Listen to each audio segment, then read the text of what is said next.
나오미가 그의 며느리 룻을 데리고 베들레헴으로 돌아왔죠. 이 고향으로 돌아왔다는 것은 굉장히 좋은 일이지만, 그러나 나오미가 성공한 사람으로 들어온 것이 아니고 패배한 사람으로 들어온 것이기 때문에 그는 굉장히 절망적일 수밖에 없습니다. 사람이 절망적이면 시리에 빠지죠. 시리에 빠지면 아무 생각도 안 납니다. 그냥 사람이 그냥 수그러지고 아무 생각 없이 그냥 사는 것이 아닌 그런 모습이겠죠. 나오미의 모습이 그런 모습으로 연상이 됩니다. 하지만 그런 와중에서도 먹고는 살아야 되니까요. 그러려면 어떻게 되느냐? 시리에 빠진 나오미는 가만히 있고, 그래도 젊은 며느리 룻이 살 길을 위해서 그냥 바깥으로 나간 겁니다. 근데 그 당시 할 수 있는 일이 그냥 추수할 때니까 이렇게 곡식이 떨어지면 그것을 주워다가 하루 끼니를 찾는 그런 상황이었죠. 그런데 그 룻이 간 것이 보아스의 농장이었다는 것을 성경이 이야기합니다. 하지만 룻의 입장에서는 보아스가 누군지 그걸 전혀 모르는 상황이죠. 하여튼 그냥 아무데나 간 겁니다. 그런데 우연히 그 밭이었다. 또 그가 찾아간 것이 보아스와 연결되었다는 것은 성경 기자가 얘기하는 것이지 룻 자체는 아무것도 모르는 상황이었습니다. 그런데 보아스도 룻이라는 여인을 알고 있었어요. 그가 알고 있는 것은 보아스가 아는 것이 아니라 나오미가 들어왔다는 걸 알고 모압 여인 룻을 데리고 왔다는 것을 알고 그 얘기를 들었는데, 그가 누군지 몰랐는데 밭에 가니까 그 여인이 있었던 거죠. 그래서 이야기를 하고, 그리고 그에게 많은 배려를 하는 것이 이제 오늘 본문의 내용입니다. 그 배려가 뭐냐면, 이삭을 줍는 것은 한계가 있죠. 그런데 보아스가 다른 사람들에게 좀 그 소녀가 룻이죠, 마음껏 줄 수 있도록 많이 떨어뜨려라. 그래서 준 것이 얼마냐면 한 에바라고 말하죠. 17절을 보면 한 에바라는 것은 굉장히 많은 양입니다. 17절을 보면 룻이 밭에서 저녁까지 줍고 그 주운 것을 떠니 보리가 한 에바쯤 되는지라. 이 한 에바라는 것은 한 22리터 정도 된다 그래요. 그러면 사람이 한 끼 먹을 수 있는 양이 2리터면 한 10일 분량을 주는 거죠. 그러니까 이거는 그 보아스의 배려가 있지 않으면 되지 않는 그런 상황입니다. 그런데 이 여인이 그 이삭만 많이 주운 것이 아니라 특별한 것을 제공받습니다. 그 제공받는 것이 많죠.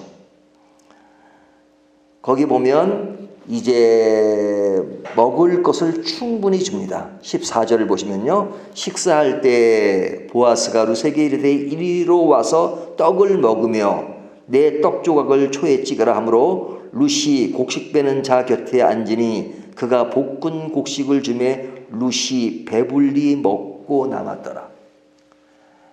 배불리 먹고 남았다라는 것이 오늘날 시대로 보면 먹는 것이 넉넉하니까 아무런 일이 아니고 덜 먹을지 모르지만 지금 이 상황은 굉장히 절망적인 상황이에요.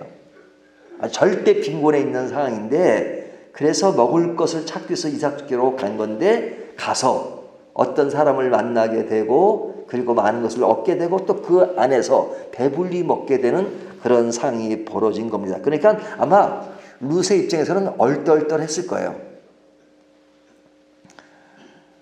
그리고 마음적인 위로를 받습니다. 16절을 보면 또 그를 위하여 곡식 다발에서 조금씩 뽑아버려서 그에게 죽게 하고 꾸짖지 말라 하니라.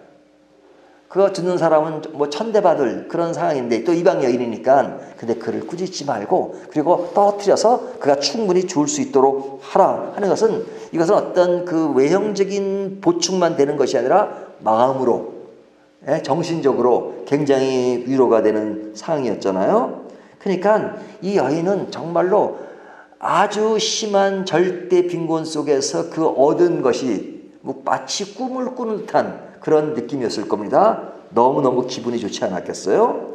그래서 이제 집으로 돌아가게 되는데, 일을 마치고 돌아갈 때 그는 또 먹을 것을 싸주니까 그 싸준 것을 가지고 또 주운 것도 충분하게 가지고 그 시어머니에게 돌아가는 그 발길이 한결 가벼워졌을 겁니다. 전체가 공고하고 힘든 상황이지만 그런 가운데서도 예상치 않게 얻은 것으로 인해서 그는 매우 기뻐했을 겁니다. 그래서 기쁜 마음을 가지고 어떻게 해요? 18절에 보면 그것을 가지고 성읍에 들어가서 시어머니에게 그 주운 것을 보이고 그가 배불리 먹고 남긴 것을 내어 시어머니에게 드리매. 그러죠? 자, 지금 시어머니 나오면 어떤 상태예요? 시리에 빠지고 정신이 없는 그런 상황인데 며느리가 일을 하고 돌아왔는데 먹을 것을 내놓았습니다. 먹을 것을 내놓으니까 아마 그거 빈곤 속에 그런 것이 굉장히 좋긴 하겠지만 그러나 아주 시리에 빠진 그 입장에서는 그 먹는 것이 조금 있다서 지금 그 문제가 뭐 이렇게 아주 그냥 뭐 모든 것을 그냥 넘어뜨린 그런 정도는 아니었을 거란 말이죠. 하지만 며느리가 어떻게 나가가지고 그 어려운 중에 먹을 것을 가져왔어요. 뭐 먹을 것 정도가 아니라 많은 양을 가져오니까 신기하지 않았겠어요? 그리고 의아스럽기도 하고. 그러니까 그 뒤에 보면 시어머니가 그에게 하는 말이 나오죠. 시어머니가 그에게 이르되 오늘 어디서 주었느냐? 어디서 일을 하였느냐? 너를 돌본 자에게 하며 나오죠. 그러니까 아주 신기하듯이 이야기를 합니다. 자, 그러니까 이 물음에 대하여 룻이 이제 답변하는 내용이 이제 그 다음 이야기죠. 그 답변이 뭐냐면 갔는데 거기에 보아스라는 사람이 있더라고요. 이렇게 얘기한 겁니다. 자, 지금까지 이야기는 뭐냐면 그 룻이 어려운 상황 속에 생각지도 않게 얻은 그런 것에 대해서 상당히 좋아할 수 있는 그런 분위기를 이야기하고 있죠. 그런 와중에 시어머니에게 얘기하던 중에 보아스 이름이 나옵니다. 근데 이제 보아스 이름이 나오고 나서 다음에 이어지는 이야기를 보면 상황이 확 바뀌는 걸 볼 수 있어요. 뭐가 바뀌냐면 잠재되었던 그리고 좀 시리에 찼던 그 나오미가 갑자기 정신이 번쩍 들면서 뭔가 살아나는 그리고 뭔가 생기를 찾는 그런 느낌을 받습니다. 그것이 어디부터 출발하냐면 20절에 보면 그 나오미의 행동 양식이 그 19절에 룻이 그 보아스를 이야기할 때 그리고 보아스의 이름을 들었을 때 나오미가 하는 행동이 20절 나오미가 자기 며느리에게 이르되 그가 여호와로부터 복받기를 원하노라 그러죠. 자, 지금 누구를 축복해요?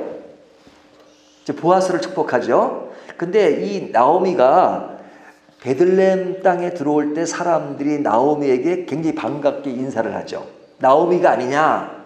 하지만 나오미가 그런 반기는 것에 대해서 굉장히 좀 뭐랄까 부정적인 반응이라고 하긴 좀 그렇고 하여튼 그냥 이렇게 뭐 정신이 없어요. 그러니까 나를 말하라 하라 그러죠.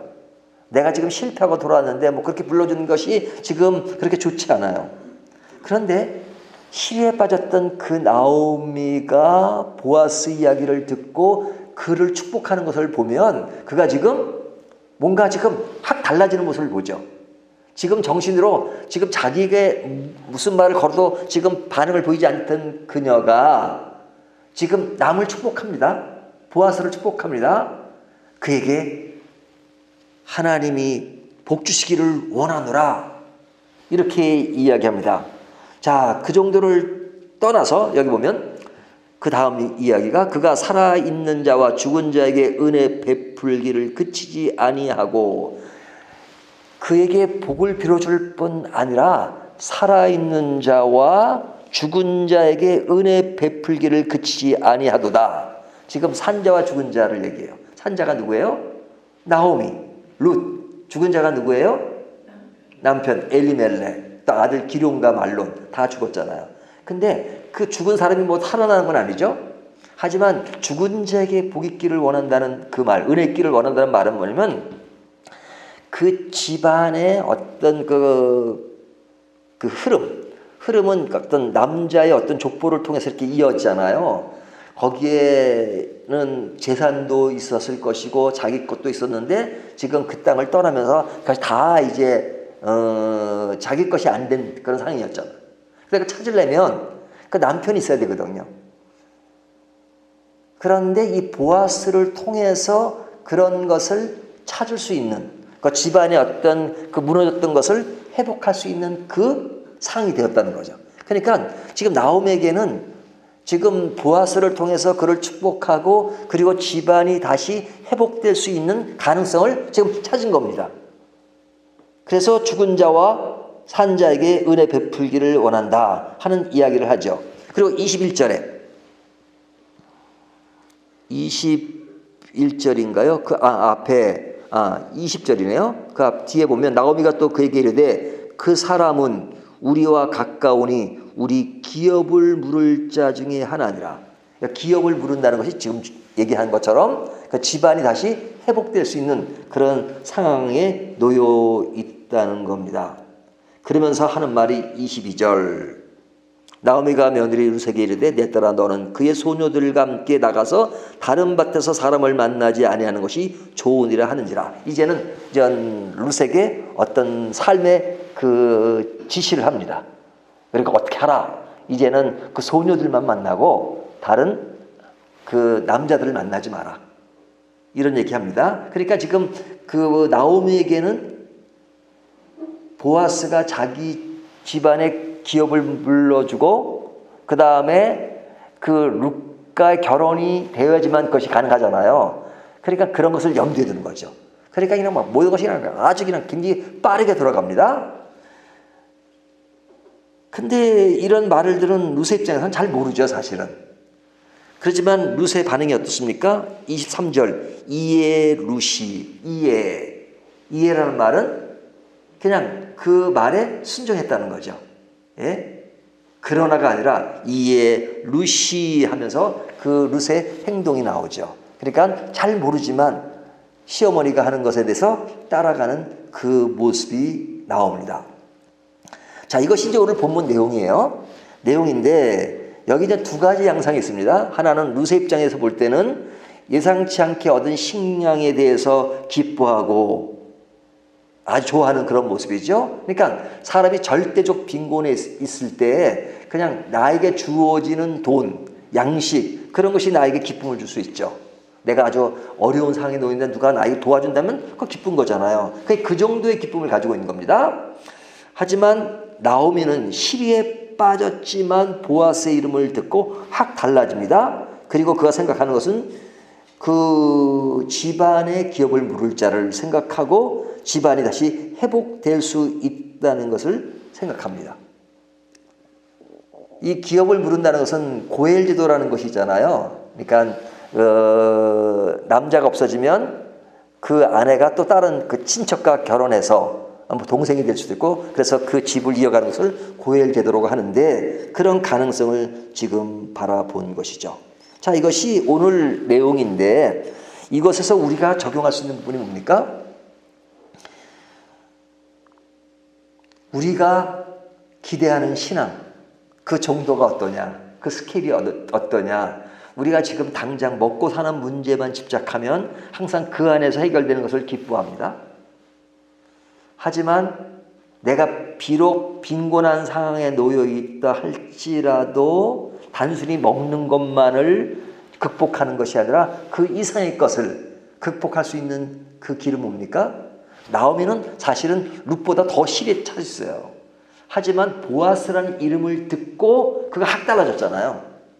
그러니까 그가 더욱더 큰 입장에서 집안이 회복되는 것을 인식하게 된 것은 보아스라는 사람에 대한 이해가 자기 가슴을 내리쳤기 때문에 그렇습니다. 알거든요, 그 상을. 그러니까 그 보아스라는 이름을 지금 모르고 있을 때는 굉장히 시리에 빠졌지만 보아스라는 이름을 듣고 나서 하나님이 살 길을 주겠구나.